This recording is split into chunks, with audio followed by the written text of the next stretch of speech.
tip. There you are. You're running for your life. You're a shooting star.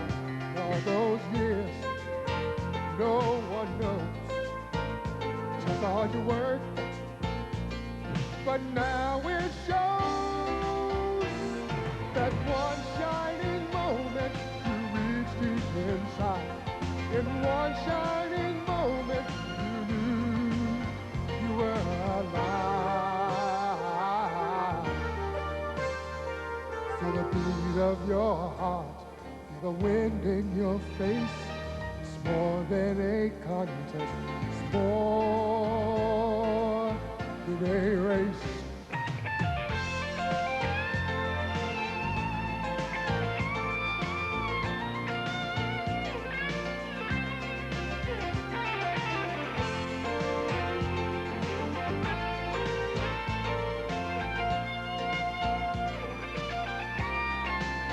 And when it's done, win or lose, you always did your best. 'Cause inside you knew that one shining moment you reached for the sky. One shining moment you knew. One shining moment you willing to try. One shining moment you knew.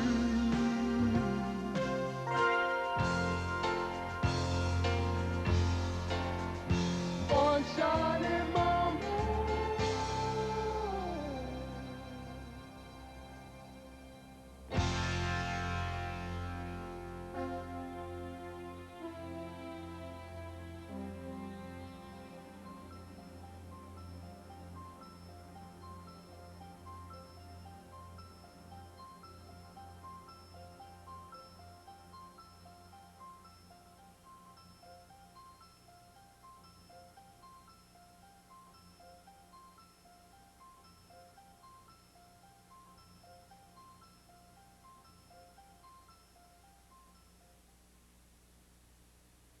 The world's greatest golfers, the sport's most prestigious honor, a tradition unlike any other. The Masters begins Thursday on CBS. This is CBS.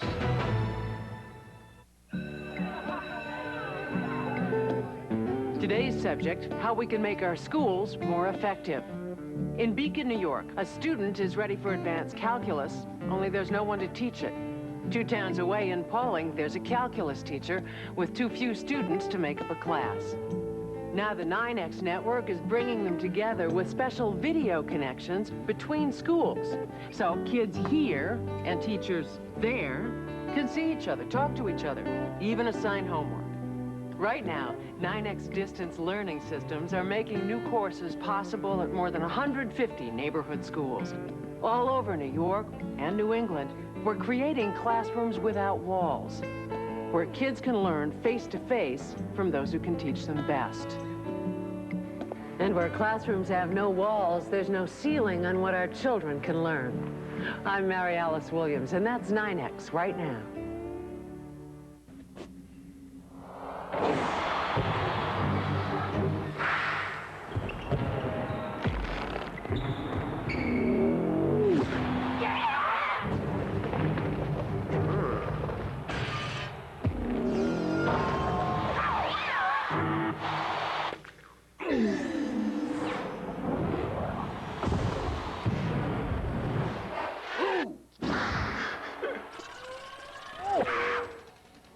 Welcome to the Mazda Exceptional Sales Event. Get exceptional deals on the Mazda 626 with loads of standard features. And an MSRP starting $1,500 less than a comparably equipped Camry DX. Lease a 626DX for $199 a month with just $750 down. But hurry, leases like this on 626 won't last long. See your Mazda dealer today. Mazda, it just feels right.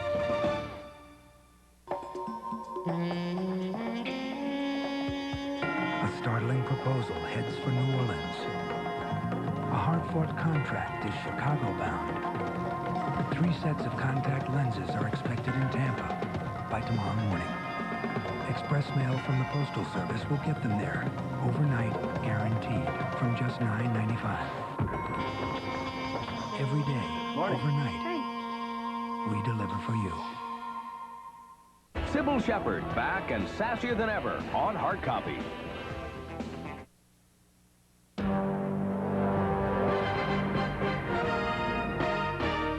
This is Channel 2 News at 11.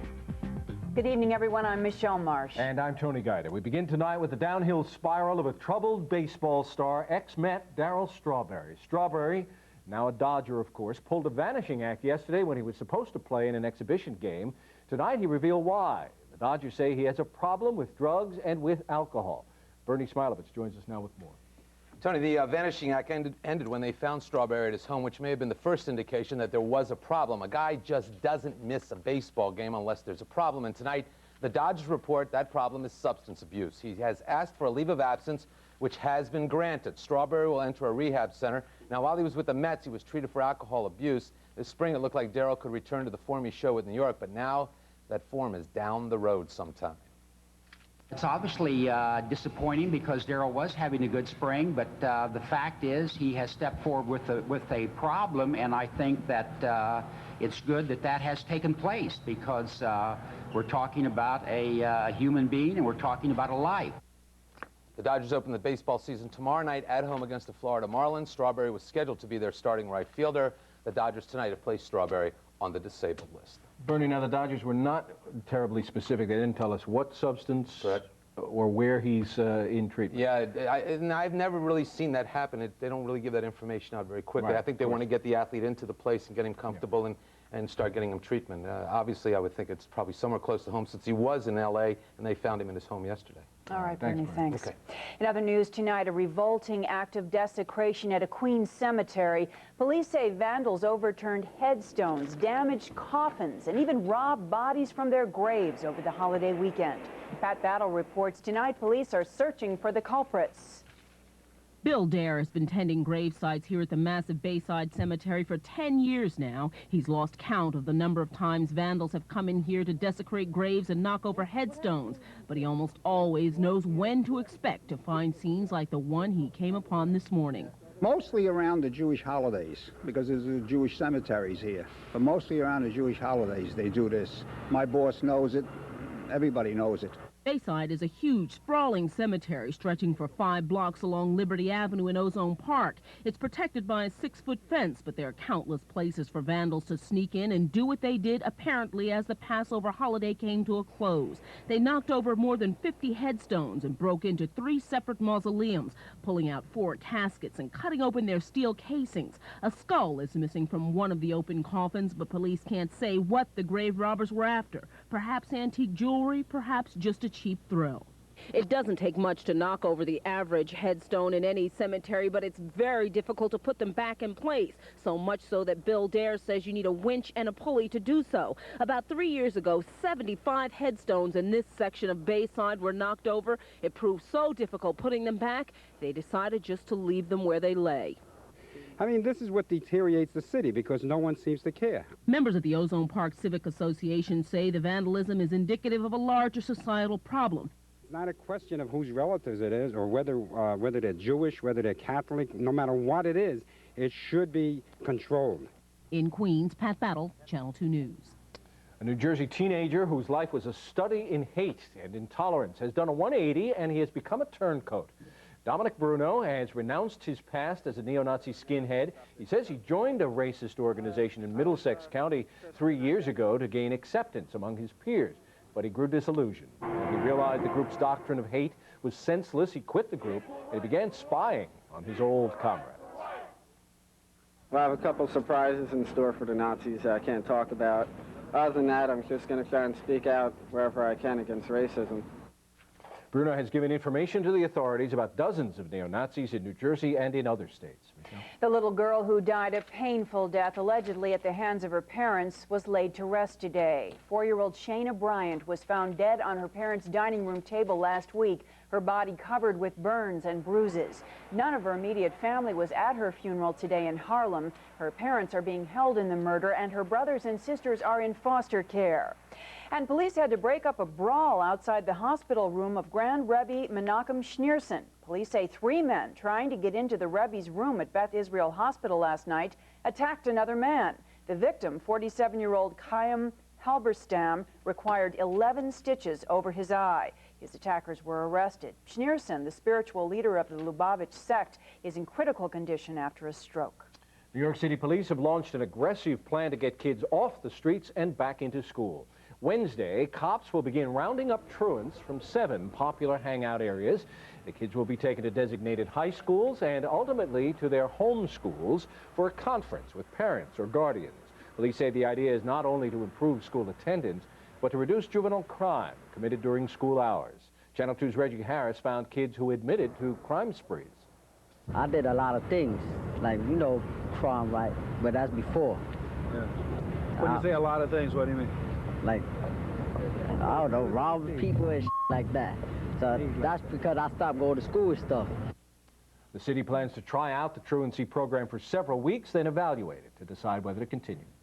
Thousands of city workers came out to City Hall tonight to protest Mayor Giuliani's plan to cut the budget by cutting jobs. City workers and citizen groups say that the planned cuts are unfair because they would spare teachers and the police and fire departments, but sacrifice everyone else. We want to go from the honeymoon phase to the people are angry and they're going to fight back, they're going to push the mayor back, and they're not going to accept the cuts and the layoffs lying down.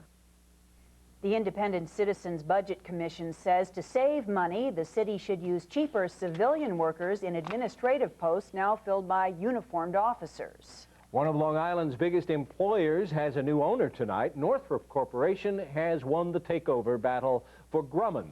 The Bethpage-based defense contractor makes warplanes and radar systems. Northrop is based in Los Angeles. It builds stealth bombers, among other things. The new company will be called Northrop Grumman, and officials say layoffs are possible. It was another rough ride on Wall Street today with the sell-off that began last week continuing through the day. The market bounced around during a day of tumultuous trading that saw the Dow drop over 60 points at the opening bell. But buyers kicked in, taking advantage of the bargains. And by the end of the day, the Dow rebounded a bit. It closed down more than 42 points from Thursday. Some analysts blame the market's turbulence on rising interest rates, which have pushed up mortgage rates and cut down on home sales. Tonight, President Clinton predicts interest rates would fall soon again, and he is calling for calm in the face of the market decline.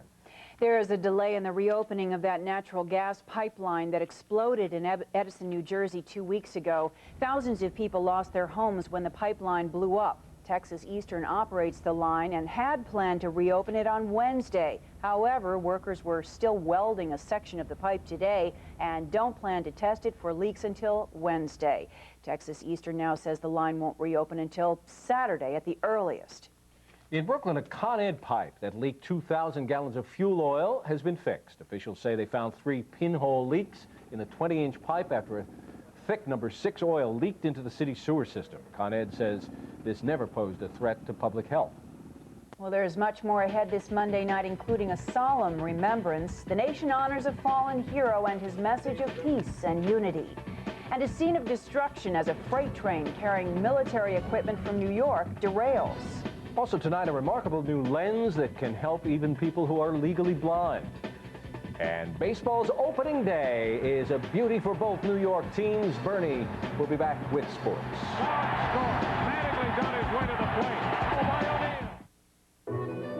In the 1930s, an artist and his model scandalized a nation with their controversial paintings. For a young couple, meeting them was the experience of a lifetime. Two Thumbs Up, a wonderful romantic comedy, a celebration of sensuality. Brilliant, an erotic enchanted April. It holds you spellbound. Hugh Grant, Tara Fitzgerald, Sam Neill, Elle McPherson, Sirens, rated R. Now playing at a theater near you.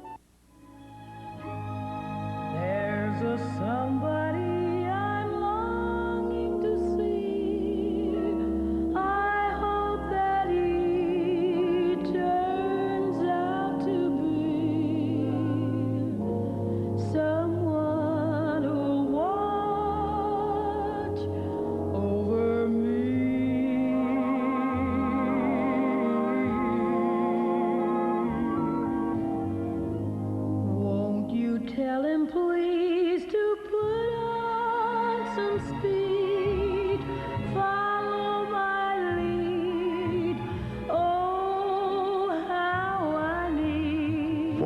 the little ones we've helped bring into this world, a gentle reminder, no one watches over you like us. U.S. Healthcare, a health plan for living. From this day on, everyone who travels in this world will have a new way to communicate. Introducing World Phone from MCI. It means the end of complications, currency problems, and outrageous hotel surcharges.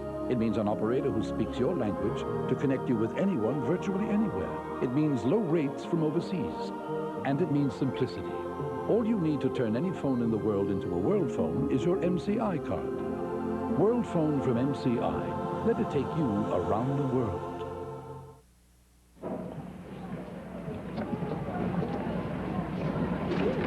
A somber anniversary in Atlanta as a wreath is laid in honor of the late Reverend Martin Luther King, Jr. It was 26 years ago that the Reverend King was shot down in cold blood, and today's ceremony drew renewed calls for social change and a challenge to get guns off the street. It was Dr. King who brought the civil rights movement to national attention. His widow, Coretta Scott King, has continued his work, but today she had a word of caution. She said, though the nation has made progress in realizing her husband's dream, racism, bigotry, and poverty still grow.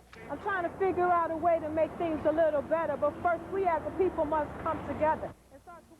Some young rappers in our area are getting a chance to pay tribute to Dr. King and continue his legacy. A contest called the Home Jams on WBLS Radio is inviting rappers to spread Dr. King's nonviolent message by submitting positive rap messages to the radio station on cassette.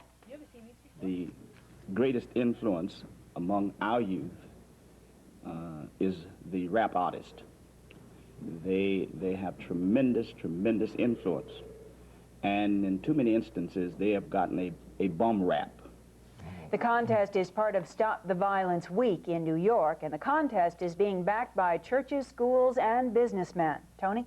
One of the officers involved in the beating of Rodney King dealt King another blow today. Theodore Brasino changed his story on the stand during King's civil suit against the city of Los Angeles. Brasino, who broke ranks with his co-defendants and was cleared of charges in the beating, now says he no longer believes that police hit King on the head. Brasino says he changed his mind after viewing an enhanced videotape of the beating. In South Carolina, an incredible scene today with the fiery crash of a fuel tanker truck. The 18-wheeler exploded in a ball of flames after it drove onto railroad tracks in Spartanburg and was hit by an oncoming freight train. The truck driver is hospitalized with burns. There's no word on how serious his injuries are. 2 train workers were also hurt. They're hospitalized in stable condition. And a train carrying military equipment from Fort Drum in upstate New York jumped the tracks in Louisiana late last night. The wreck scattered military vehicles and supplies for a quarter-mile around the tracks. At least 8 Humvees and 10 trailers were seriously damaged. No one was injured. Authorities don't know yet what caused the train to derail. A deadly plane crash in Amsterdam tops the news we're watching for you around the world tonight. 3 people were killed, 21 hurt in the crash of the KLM airliner. The plane went down in a field 15 minutes after takeoff. The flight was en route to Wales when it had engine trouble and it turned back. A ceasefire agreement took effect today in southern Croatia almost 2 years after the bloody fighting began. Croatian forces and rebel Serbs began pulling out heavy weapons from a UN demilitarized zone. UN peacekeepers will set up new checkpoints in the zone to monitor the ceasefire. The Israeli army today began pulling out of the town of Jericho in the occupied West Bank and out of the Gaza Strip. It is a first step in the move to autonomy for the Palestinians, some of whom threw stones at the departing soldiers today. And Mexico says it's investigating a wider conspiracy in last month's assassination of leading presidential candidate Luis Donaldo Colosio. 1 man confessed to the murder, but authorities say at least 7 others were involved. 5 are arrested, including 4 of Colosio's bodyguards. America's favorite pastime got off to its first full day at ballparks around the country. And for New York fans, it's already a winning season for the hometown teams. First Lady Hillary Clinton, a right-hander, pitched the first ball of opening day at Wrigley Field, where the Mets beat her beloved Cubs. Her husband inaugurated Cleveland's new Jacobs Field with the ceremonial first pitch. And our own Yankee Clipper, Joe DiMaggio, took the mound in the Bronx for first pitch before a record crowd. And Bernie thinks Hillary had the best arm of that group. I think so. I thought she gave him a little change. And the way the Cubs pitching staff is, they may need it later in the year. Still good in that hat for them, huh? Well, they're dancing in the White House tonight, not because Hillary threw a strike, but because the Arkansas Razorbacks won the national championship, beating Duke 76-72. We've got highlights late in the second half. Duke down by 3. Grant Hill nails the three-pointer that tied the game at 70-all. Short time later, biggest hoop of all. Watch the clock on the left. That's the shot clock. Scotty Thurman gets it, hoists the three-pointer with 1 second left and nails it. Arkansas leads 73-70. They win the national championship. President Clinton was on fire as the final seconds tick down. Arkansas wins it 76-72 to win the national title. It was a game that somebody won and nobody lost. That's the way I look at it. It's hard for me to be very disappointed. The emotion that I have is the emotion of pride to coach this group of young men. Both teams played like champions tonight, and I'm not going to hang my head low. I'm just glad we came out and fought hard and left it all out there on the court. Great game, Mike Krzyzewski and Grant Hill. Daryl Strawberry's career was put on hold tonight.